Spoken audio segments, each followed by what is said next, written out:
Welcome to the Griefy Girls Book Club, where every month we dive into a griefy read. From memoirs to biographies to fantasy, romance, and beyond. If it touches on grief, it's fair game. We're your hosts. I'm Kendall Rogers. And I'm Rachel Dwyer. You might know us from our podcast, Two Girls with Grief. For us, reading is both healing and a powerful way to explore grief. So we knew it was time to give it the attention it truly deserves. Join us as we unpack our favorite moments, chat about upcoming reads, and even host interviews with guest authors. And you can bet we'll be yapping about our ever-growing TBR piles too. So, whether you're here for the books, the banter, or a little bit of both, we're so glad to have you with us. Let's read, reflect, and grow in our grief together.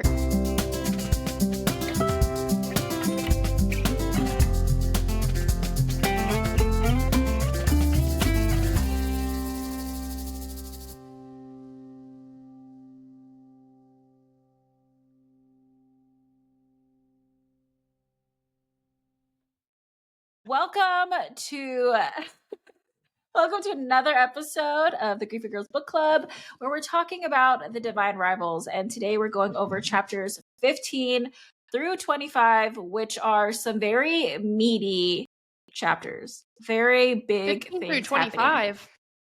Oh, wait, no, it's 25. We're going through chapters 25 through 35. Okay, good. Thank I was like, you, what? Kendall, for reminding me. No, it's 25 to 35, which are the meaty chapters. Like, I feel like it's such a huge were meaty. A lot portion of the happened. book. A lot happened. But before we get into that, Kendall, what are you reading right now? And what do you think of it? I'm still reading Harry Potter. In the past couple episodes, I've mentioned I've been rereading the Harry Potter series, so still on that. And then I'm also reading some like entrepreneurial books for fun. But nothing too like exciting. Right now, Divine Rivals is the exciting read. It is a Especially great these read. chapters. So the what I'm reading right now, because I signed us up for NetGalley, so we can start getting arcs and getting progress to like getting bigger arcs. But the book that I'm reading right now that I got through that is Scotch on the Rocks. And it's obviously it's a romance in Scotland, and it's like enemies to lovers.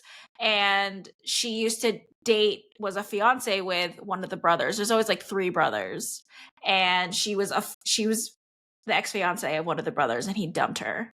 And I didn't realize it until I was like reading like maybe 10 chapters in. I've read the first book. What? I didn't realize it. And I was like, well, the characters that keep coming in, I was like, sound familiar. And I don't remember the name of the first book, but I really liked the first book. Not like, I just was a cute romance story. And it was like, the guy was like attractive, but he was like the shy, kind of grumpy, turned sunshine, really lovable guy, like helped him out of his shell. I loved that story. This story, I still liked because it lived in the realm of the other characters. But the other book had such a slow burn. And Scotch on the Rocks, I feel like it started off so hot. And maybe I have to reread the first book to like even remember that maybe there was like more of that in there. But it felt so like already they had this thing for each other, and it was always there. And like it was always like, I loved you from the start. Even my brother was dating you. And it felt like I didn't understand why they liked each other so much. So maybe you would have to read the first book first to understand that. But I like to understand in a romance why you like each other so much. Like, what is it about you that makes you fall in love with someone? Because he was like, oh, I fell in love with you on the train when I first met you. I'm like, that is not enough for me. I need to like, that is infatuation. That is like, I think you're attractive or whatever. So I was like, I need to know what is the thing. And like, that is not the thing. So I'm like slightly disappointed in this one because I felt like I didn't get that, which I feel like the other book did really well. And it is a book that I'm like, oh, that was cute. It's kind of like a comfort read. It's like, if you're looking just for like a nice romance, there's a little spice, but like that was the book. And then this one, I'm like, oh, I don't really like Insta Love so much, but like still a cute read for people. And there is some like depth in the characters, but it just wasn't, it didn't hit the same as the first one. I need slow burn, I've realized, but still a fun book if you like romance and you like Insta Love, then I'd recommend And it. Scottish men. and Scottish. I mean, the Scottishman might take you through. It Might might be all just you need. that might be all you need. That might be all you need. So if that is the case, I'll read it. And I'm gonna have to write a more like in-depth review for it, but I would say if you like Insta Love, it is a good romance. But if you don't, read the first one. That's how I see it. Good to know. Thanks for the recommendation. Yeah, it's in our NetGalley, so if you want to read it, go for it and let me know your thoughts. Maybe read the first one first, but uh, yeah. So going back to Now Divine Rivals, chapter 25. And I forgot that I didn't mention a key piece in chapter 24 is that Kit told her at the end of that chapter that he was leaving and he would be able to write for a while. Like I feel like that was a big piece that I left out from that chapter. But chapter 25 opens with a big bang. Like there's sirens going off and Addie and Iris are like working in the garden and they have to like run out and they're freaking out. And then Iris realizes, because she's like checking the second store windows, that she sees someone walking towards, and she's like, how is someone walking? This is dangerous. She's freaking out. And then as he gets closer, she realizes it's Kit. Like she's like, I would recognize that face anywhere. And it was Kit. And she ran after him. She ran out and like didn't even let Addie stop her. She ran out, tackled him. And she's like, I don't know if I wanted He to. was risking like blowing up, not him blowing up the Yeah. house, but like they could drop a bomb on him too. Yeah. And she said that was part of the reason, but it's really like she liked him and that's why she's willing to risk her life to save him. And so she tackled him down and she had to lay on top of him for the entire time. These ethereals, or these things are flying that could potentially bomb them. And, they're kind of very close proximity to each other. And she felt in that moment, she was like torn between Kit, who was like, the forefront of her mind again of like, I like him, he's here. Like, what is this crazy? But then also thinking about Carver, which we know is Kit, but she doesn't know. And so she's kind of like in this moment of like, oh no, what do I do? I'm like falling for two different men. And that one man is now here. So it was very like, it was a shorter chapter, but like very poignant moments. Was there anything else in that chapter that stuck out to you? Yeah, like more smaller things. I really liked the notion around planting things around this like war zone, and how gardening and being outside has been helpful to her, because lest we forget, like she's grieving her mom. Like this is still so recent. And so at the end of the chapter, she's reflecting, she's about to go to sleep, and she's like, grief sat on my chest like a rock, and thinking about, I think like especially the line around sometimes when you think about the people you've lost and it comes back in flashbacks, sometimes it's the flashbacks that like are good memories and sometimes it's the not so good memories. Sometimes you can't control what those flashbacks are going to look like. And so in this case, some of the flashbacks she had back of her mom is of her at the corners, obviously not a bright and optimistic view of when you're trying to think of your loved ones gone. But I think that's just such a realistic way to perceive grief, because sometimes those images hit you. And you and I have talked about that a ton, that there's some images of the people we love that we wish We didn't have never anymore, saw. Yeah. That's so true. So anything else in that chapter? No, notes for yeah, you?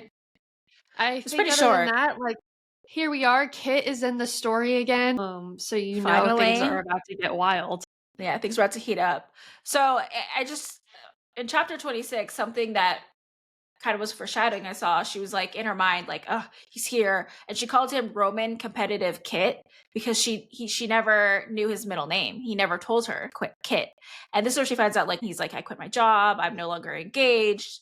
And then he brought the newspapers for them. So he brought Addie's and Iris's and showed them. And it was like a big moment for Iris to actually see her name. So she had to like actually get to see her impact. And he asked her, what made you decide to do this? And she said, after I lost my mom, I realized my career path really didn't matter to me as much as my family did. And I feel like that's such an important thing of like grief makes you decide what is important to you and makes you think about like time is limited. What do I want to do with this time? And I think that's such an important piece of that conversation is like, she made such big changes because she had such drastic change in her life. Yeah, and But willing to risk her career, her life, her literal life to go and find her brother because she's still so uncertain of where he's at. yeah. And it's crazy because Iris has all these mixed emotions of Roman, and she's like sees him as like he only sees her as competition. She doesn't see him as like he loves me or he likes me. And so in her head still she's like, you're trying to best me. You came here because you got that job and now you want to come here and beat me at my job. And she's just like, that what is like she's freaking out about it, but she'll like mixed messages because she's happy he's there and she likes him. And that's like very apparent in the way that they interact, that there's something there, but she is so I think like self-conscious about it and not confident in that they have something or that he likes her back, that she's putting it as like this is competition. He just wants to make me look bad. But there was a line in the book where she was saying like, are you proud of me, mom? Do you see me in this place? Can you guide me to Forest? And she's just like talking out loud to her mom. And I think that's such a relatable thing, that you just like when you're feeling lost, you talk to your people and you're like, can you help me? Do you hear me? Are you actually out there? Are you somewhere out there? And while she's kind of pondering all these thoughts, she thinks of Carver because he's this comfort to her. But she falls asleep to hearing Kit typing, which is also like foreshadowing in this chapter because Kit is like typing away. But anything else stood out to you in this chapter? No, I didn't realize I was a chapter off. I got lost somewhere. Sorry. So I was looking, you look a little confused. I was like, what's going on here? So chapter 27, it starts with this big thing where Kit's not at breakfast and they're like freaking out. His door's locked, which you later on you'll like realize why his door was locked. But they're looking for him, but he's running. And then it's another thing where she's like, oh, he runs. Like he's a runner, of course. Like he ran before breakfast and it's this thing, but she's noticing he's attractive and all these different mixed emotions that she has with Kit. But I think a sweet moment in this chapter is that he asks her, like, would you want to go running with me? And she's like, no, like, why would I want to go running with you? He was just like, he's like, it's a safety thing. He's trying to like get her to do it with him. But he didn't ask Addie, right? He only asked Iris to go running with him. And she's acting like she's not going to do it. But then, of course, she wakes up. She actually goes on a run with him. And you can tell, like, there's this thing with them, right? Like you feel like that buildup of attraction and there is something there. She always sees him like he thinks of me as a rival that he wants to take down. And as they're running, he tells her, I said you were a rival, but I never said you were just an acquaintance. Because she's like, why would you do this? But he's like, I never said that you were just an acquaintance to me. So he's already laying it out there like, we're not just acquaintances. There's something more here. But I don't know if Iris yet takes the bait or like understands what he's saying at that time, like what he's laying down. But there's definitely, I feel like in this run, there's so much flirting. And she's like, are you running ahead of me because you're this like metaphorical carrot that you want me to catch? And she's talking about like checking out his butt. And like, it just is like, there's so much like cute kind of like, what do you call it? Like back and forth between them. Banter. Yeah, banter that just like, that they're flirting. That they like each other. You could feel that through this chapter. You could see like the playful like cuteness in this chapter a lot, which I really liked. Yeah, I relate to Iris in that I'm also not a runner and Me either. actually have no desire to run for fun. Yeah. I always tell Jameson, which is my dog, like he sees other dogs running. I'm like, we're not a running family. Don't look at that. Do that in your own time. Yeah. Don't bother me with that. But so chapter 28 opens up Is a and name Carver. drop? We have the title of the chapter of the book, so it's got to be Oh, important. I didn't even catch that. You find out in the chapter that even though she said she's not going to run with him, she's been running with him for like 6 days every morning, and they've been late for breakfast every morning. But they've kept up this thing that she doesn't like to do, but they've been having this like bonding moment. And where I think the divine rivals, now that looking at this chapter, where it has that title is, she's like acting like it's nonchalant, like, oh, we're just running together, and they're like in the garden. And I don't know if it's a paper plane or something, but Kit throws something at her and he asks her a question. for a synonym for sublime. And then she tells him that her choice would be divine. And this is foreshadowing for later chapters that we'll go over. But she mentions that to him, like, and that's the word that he chooses, divine. So I guess it's divine rivals, which makes sense for the title. But and then everything happens so fast where like the captain comes and they have to, like, one of you is going to war to be a correspondent and Iris volunteers. Of course, it's her turn. But what happens is that Kit also volunteers and she sees it as like, you're trying to compete with me, but she doesn't understand. He tells her, like, I don't want you to go without me, Winnow, but it's because he wants to be with her. And she doesn't see it that way at the time. You see that conflict of like, she's kind of happy he's coming, but she sees like he's just trying to make me look bad. Like, what are you doing? She doesn't understand that everything he's been doing is for her. He wants to protect her. And Roman had actually sent her a letter that she didn't get to see, that he was typing before they left for war. But she did see it and she took it, but she didn't get to read it. And so the importance of this letter comes up in later chapters. But it's a very quick chapter where it's like, it comes out very cutesy and then it's like, oh, back to war. And then chapter 29, it ends up that the whole trip is that Iris is sitting on his lap. Which is like, you know, always like classic, like close proximity that just like happens. And then it's instant like chaos of war. There's all these things going on. They're trying to like, this is what's happening. And then they have to be in the trenches, like actually in the war, writing and getting stories from people.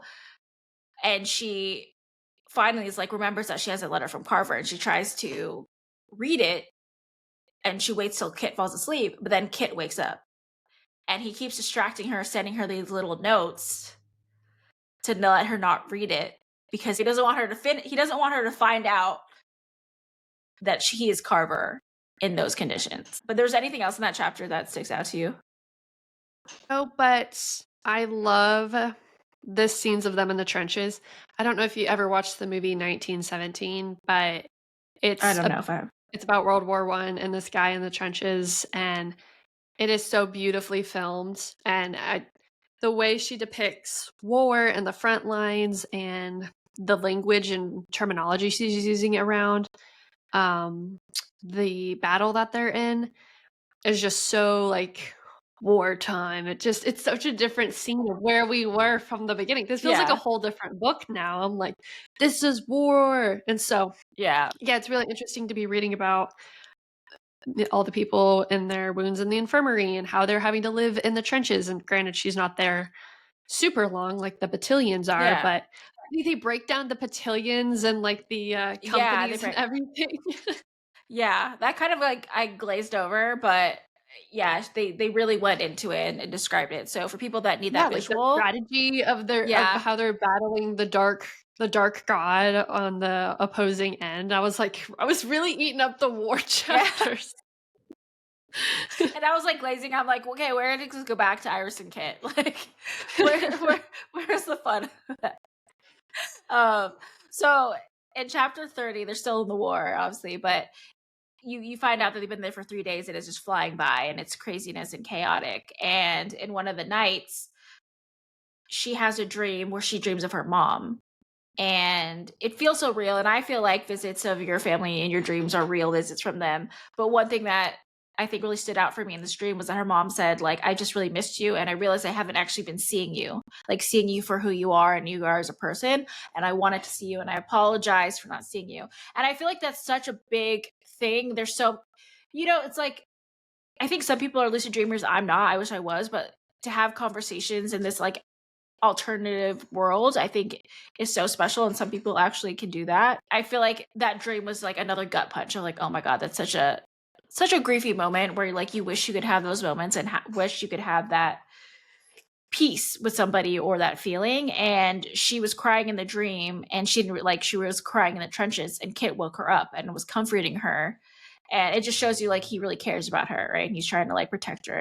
And she's like trying to make a big deal of it. Like, I'm so sorry I'm crying in front of these soldiers. And he never lets her feel bad about herself, which I think is a really beautiful part of the relationship. Like, he always is watching out for her. Yeah, this man is really written for the female gaze. Yeah, he truly is. He really did a great job because he is nothing but a support, like, he's her Yeah. quote unquote "rival," but he Yeah. never acts ugly towards her. He's always been just, and even in times where she thinks he's outshining her, Yeah. which clearly that's, like, an insecurity for her, and she's like, "I Yeah. don't need him to outshine me." Like, he Yeah. really isn't outshining Yeah. her, and so he really It's is like very a complicated. Yeah. yeah, yeah. It's a complicated love affair. But yeah, he's yeah, we when you because you as a reader you get the full story and I as Iris she doesn't until later. Yeah. But You kinda you wanna see be like, Kit for who he "Girl, is. Like, get it girl, open your together. eyes. He loves you. He went to war for you, girl." Yeah. Seriously, like who does that? So chapter 31 opens up and I feel like a key thing for this is that she's noticing how much Kit stares at her. And she's like, am I overthinking this? Like, is this like true or not? Like, I see him staring at me, and like, why would he be staring at me so much?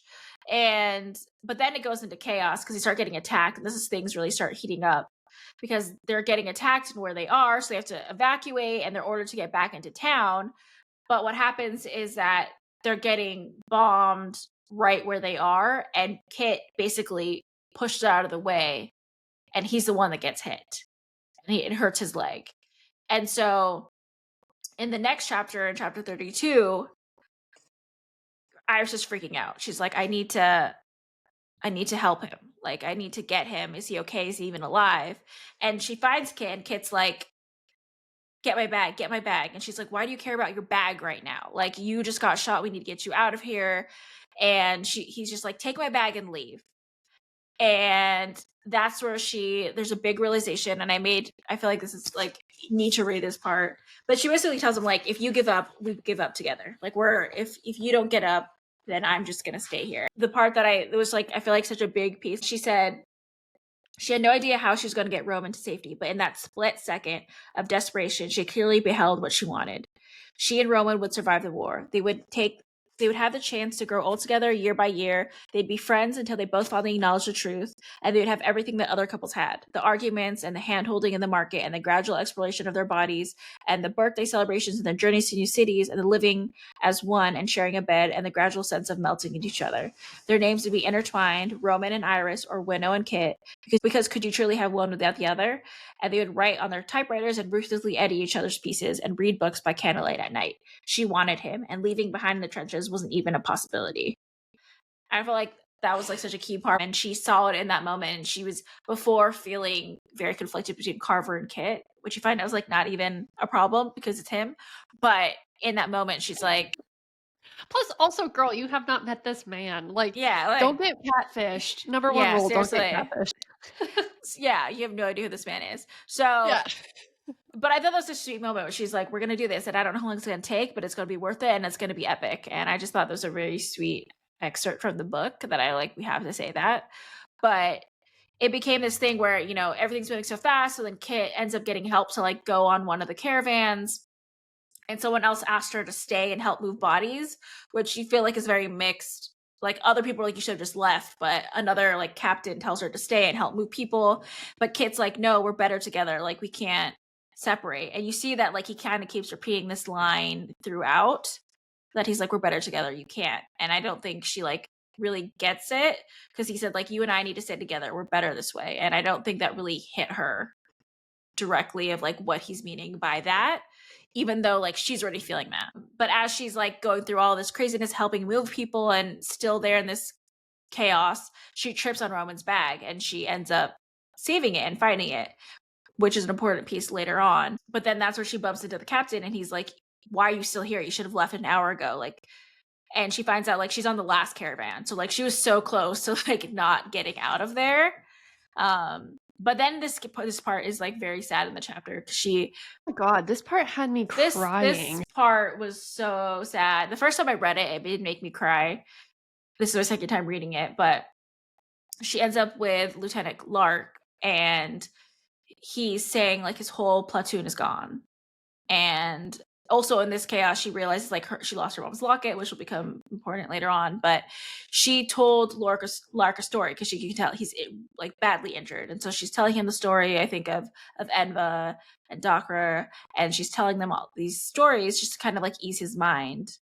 And a line that he said was like, we woke up this morning to the one world and now the sun is setting on another. Like basically the whole world has changed because this whole platoon's gone.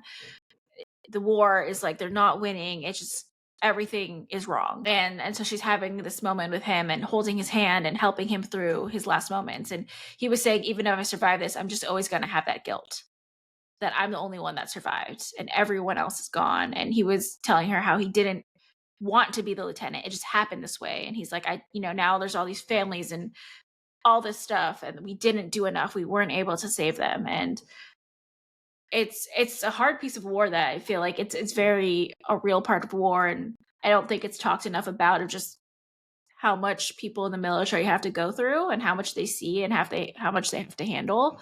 But I feel like this was such a beautiful insight into that, in that even if it's like in a mythical fictional war, I feel like these are very real things that people experience in the war. And I think whoever she knows or she's experienced, I feel like she writes about things very realistically. Not that I've been in war, but I feel like this would be a very real feeling about it. It feels authentic. And I don't know what kind of research she does. Kind of like how you and I ask, like, whether these authors have actually experienced loss and grief, because how can they write about it so well if they haven't experienced it? I'm over here wondering, like, is she a veteran? Is she related to a veteran? Is her husband a veteran? Yeah. Like something, because I'm like, you know too much. Yeah, you know a little too much too about much. this. You know too much. You know too much. And then chapter 23 opens up where she goes to the hospital. She's realizing like he put himself in harm's way to save her. And like, what does that mean? What is their actual relationship? And she's wondering like, why did you come here, Kit? Like, what was the reasoning? And he wasn't awake yet because he just had surgery. So she goes home or goes back to the B&B and she goes to sleep and she wakes up and she's just kind of disoriented. But the first thing she thinks about is, I have to go see Kit. But then her mind goes to, oh, Carver didn't write to me that whole time I was at war. But also shows like, okay, it was Kit, so he obviously didn't write to her. But it just shows like where her mind is at, like this person that was like my comfort didn't write to me even though I was at war. And, what does that mean? But she finally finished his letter. In that moment, she remembered. And that's when he says that it's her. But I feel like that is such also an important part to read out. Where is it?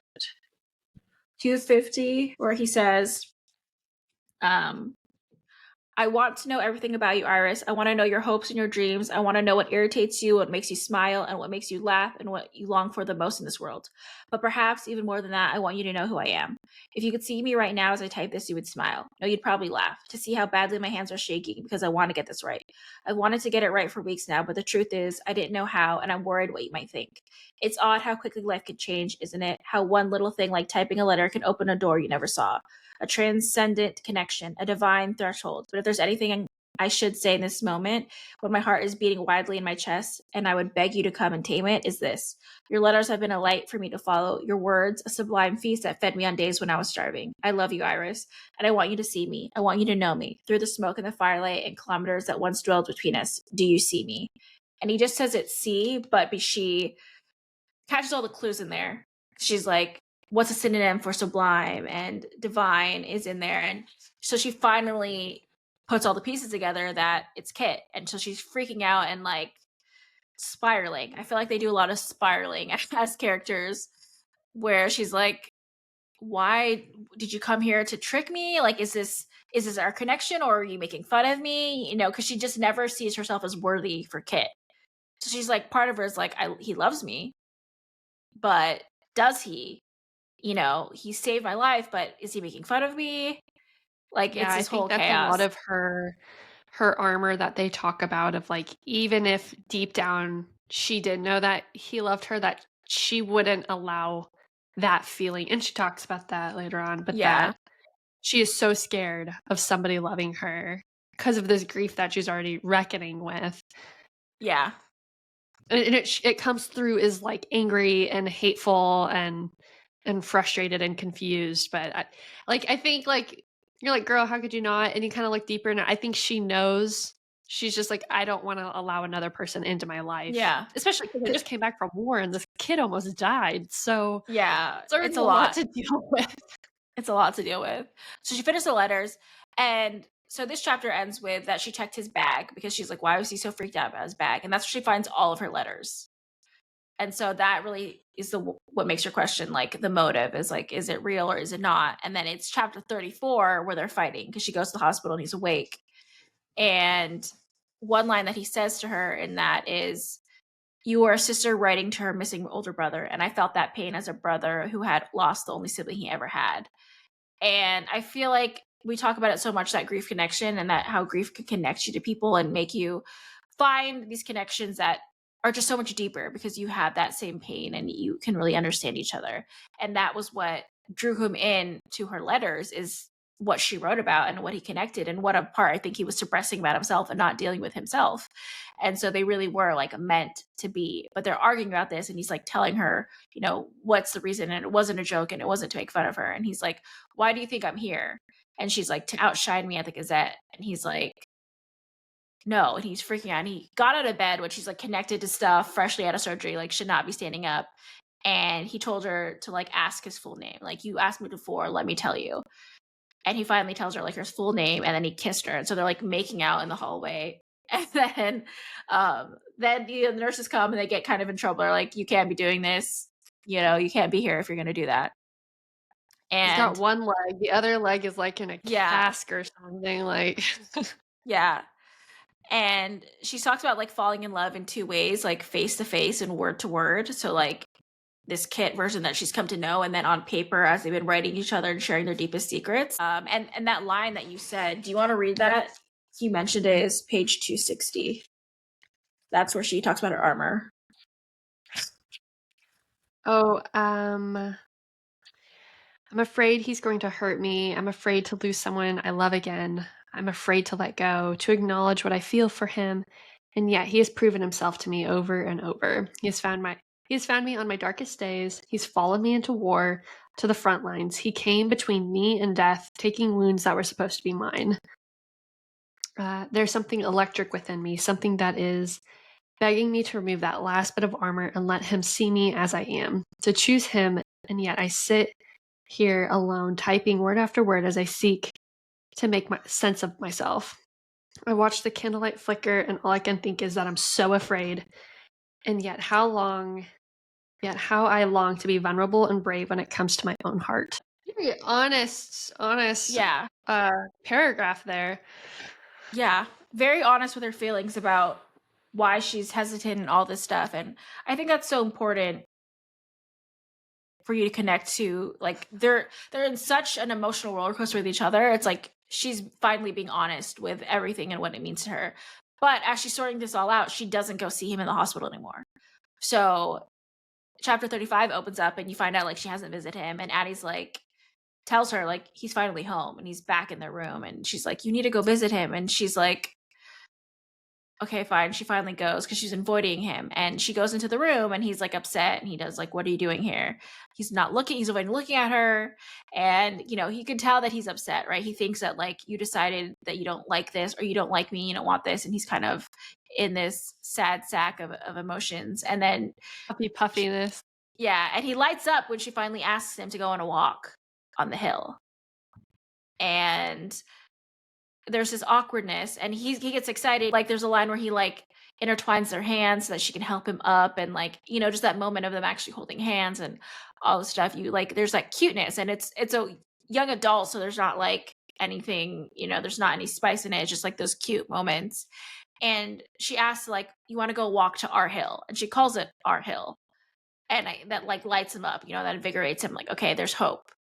And you, through this reading, you really feel it, where there's like the awkwardness of like, okay, we both know that there's these deep feelings and we're falling for each other, but we don't know how to be that to each other in real life.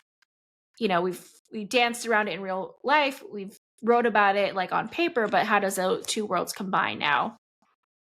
And what she first starts doing, she's like salty, and the line, and he's like, I know I'm sweating. And she's like, no. And then she starts listing off all the things that he was asking her in the letter, like that he wants to know about her. And then he shares his, and it's complete opposites. And she's just like, I should have known, like, as, you know, rivals. And he's like, former rivals. And they're just like everything about them. And he tells her, like, he quit the job and he quit the engagement because that life that he was going to follow, that his dad was choosing for him, was not with Iris.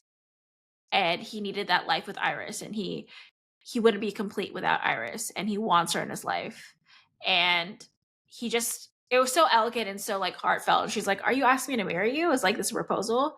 And he kneeled I know, you down. went from 0 to 60 so Yeah. fast. So fast. But it's like a slow build fast. But she's saying, like, this would be crazy, but like the war's happening and life's ending, and I know life is We precious. literally faced death. Yeah. This kid Yeah. almost died for me. He almost died. And so I get that. It's like you find this like connection. It's like you want to just take the next step. And so he goes down on his knee, and then he busts a stitch and starts bleeding. And then it just is like a cute little moment. And The cat on his lap actually made me laugh out loud. No, it's such a cute, like, envision when she gets back. He's sitting on the crate with like a look on his face because the cat's curled up on his lap. And that's like, you also know cats. Like, that scene is such a cat scene. As like, I don't know. Behavior. If you're watching this, you would have seen Kendall's cat's tail a few times in the video. Yeah. It's such cat behavior. Like, get it down. Yeah, it's such a cat thing. So it's so realistic, and I think that's so funny. But yeah, it is. This chapter is so cute, and it ends with them just like writing each other in the dark, and like they're writing each other letters, and she tells him that he can ask her that question again tomorrow. In the garden. Yeah. Are they gonna get married in the garden? Guess we'll see. I feel like here's the deceptive part. You picked a great spot to end, and I'm like, man, I can end it right here and be happy. But we still have like another fourth of the book to go, and I'm like, I'm nervous. Yeah. I'm scared. I don't know if I want to read the rest because it might be sad. It does. I don't want to spoil it. I know, like we still have a long way to go. We're still in war. We still have to find her brother. There's still much going on. There's still a whole other book. So yeah, there's a whole other half of this book. Yeah. And I feel like we just went through 2 novels within one book. Yeah. Not that it was long, but just the difference of their life in both versus the war scene. Yeah. So we're going to be going over chapters 36 through 43 plus the epilogue. So what are you feeling right now? If you thought this was like slow at first, it comes in packing a punch in just these 10 chapters alone, where you're just like, whoa, whoa, whoa. Every chapter is hard hitting. Yeah, it's a lot. It gets you every time. But depending on where you are on your journey, it's about to like even step up a little bit. So just know where you are with your grief when you're reading this. What so far would you rate it on your griefy scale? Honestly, I really like the book. I would say this book is a 5. Griefy scale, I would put it. And it's hard because it's the only part I've really cried at was actually the part with the lieutenant as he was dying and kind of telling about his like camaraderie with his platoon. And that part really like got me. I don't know why, for some reason. Now, there are such beautifully eloquent phrases and moments in the book about grief that are really profound and hit me and makes me reconsider grief through a different lens. And so I think like it is very thoughtful and it is very profound in that sense. I don't know if it doesn't like evoke a sad sensation in me like that one scene with the lieutenant or anything like crying in H Mart where you and I were just like crying the entire time. But I've really liked the book. I would say it's like a 2 on the tear scale, but then again, I'm not at the end yet, and that's what I'm fearful for is like that might crank up to a 4 by the time we finish. Yeah, I mean, the next book is even sadder to me. It's this is too happy right now. Yeah. So this book to me right now, and I mean, I finished before, is a 5 because so many things were so real to me about just like the feeling alone and like everyone's left you and like feeling like you don't have a choice in that. And the so many armor things. It was really pivotal in my grief of like realizing like, okay, these are things that I'm doing that I'm not even realizing that I'm doing.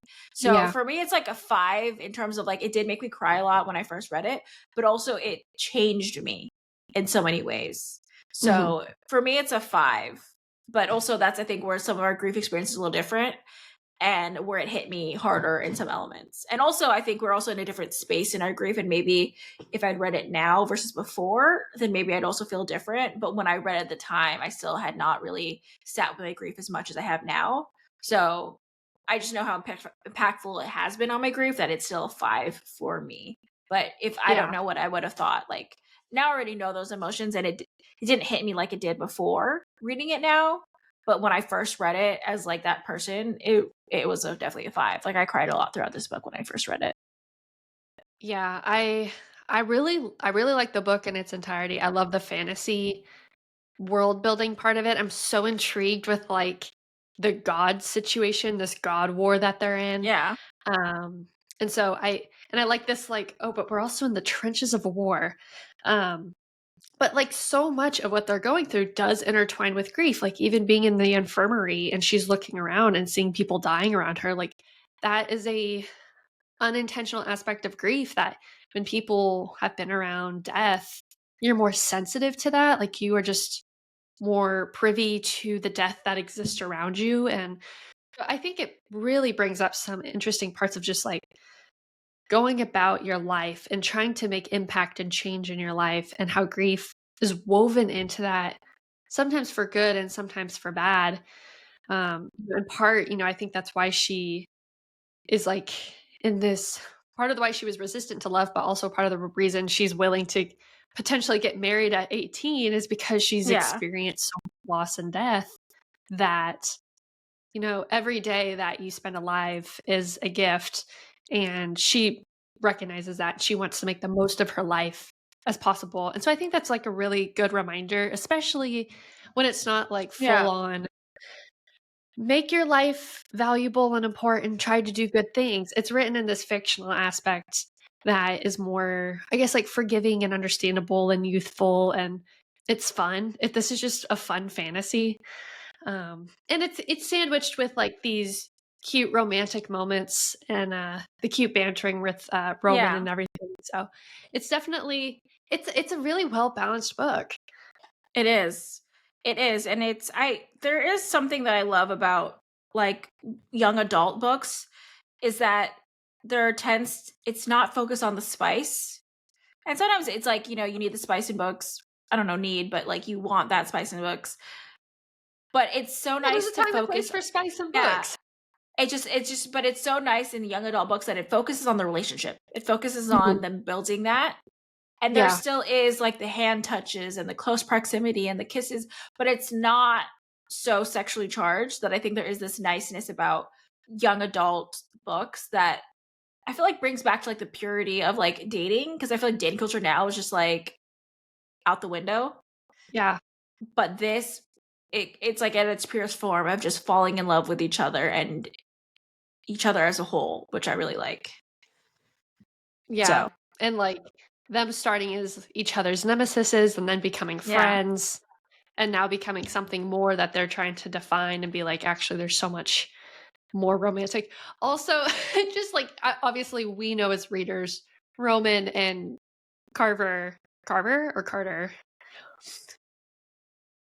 Carver, they're the same Carver. person. And Yeah. I'm like, how would you feel if you're Roman? You find out she's been typewritering away to some Yeah. random guy through a closet I door. know. Like you have a boyfriend that you've never met that you're sending letters through a cupboard. Yeah. Yeah, Seriously. obviously it was fated, right? They were meant to be together because why else would Yeah. their typewriters be linked? But I just Yeah, thought that and was their so grandmothers funny. were best friends, like, it's all meant to be. Yeah, yeah, it was like written in the stars of their world. But I just think it is so funny that she's literally debating. She's like, I don't know, I have this relationship with this typewriter man, but my arch nemesis, who is absolutely hot, has come back into Yeah, the picture. I don't know, it's just such funny. It's such 18-year-old logic. Like I totally yeah, get it, but it's so funny to me. it is. It's, like, so simple, but, like, not, and it's also so more dramatic in some ways. So It's it like really here brings it Roman back. is literally Yeah. taking bombs for her, and she's like, "I She's still don't know. questioning it. Yeah. Does he I like have this me? He like boyfriend through a door."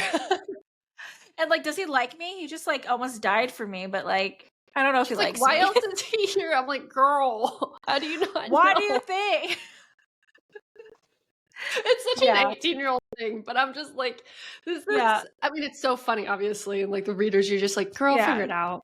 You Like you know. got You like come know." on. Come on. You got like figure this out. I'll give you that. She's an entertaining, main character. Sometimes she's, like, frustrating, but you're like, at least she's driven, and she has a lot of, like, Yeah. tenacity, and she's really, Yeah, like, she's like passionate. gumption.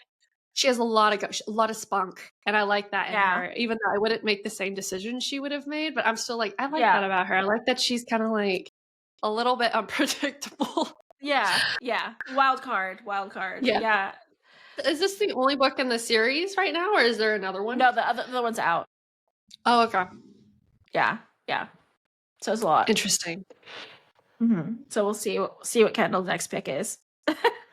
Yeah, well, we might have to just fill in the second one just so I know how this whole thing ends. Yeah, the ending is not an ending. That's all I'll say. Ugh. Yeah, keep us on the hook. So if you're listening to this now, we do these episodes every Thursday, and then the video version every Friday on YouTube. And we have our main podcast, Two Girls with Grief, that comes out every Tuesday, and then on Wednesday you can see the YouTube version for both conversations. That's where we focus more on grief, and then this one it's grief and books and books in general. We'll talk about other books that don't always deal with grief. Also, let us know if you have any recommendations. We always like a good rec. There's people been sending some recs. I need to like put it all in one place to make sure we don't miss anything. Well, that'd be There's nice, been yeah. some good ones. So we need to like figure out our official TBR list to like post it somewhere and let people add to it. I think that'd be fun. We should work on that. Official like a TBR list. Because people have been and I write it down somewhere, but I'm like, where am I writing it down? Not in one place. So definitely need to do that. But yeah, everyone stay tuned for next week for our wrap up of Divine Rivals and our official ratings on the Goodbye.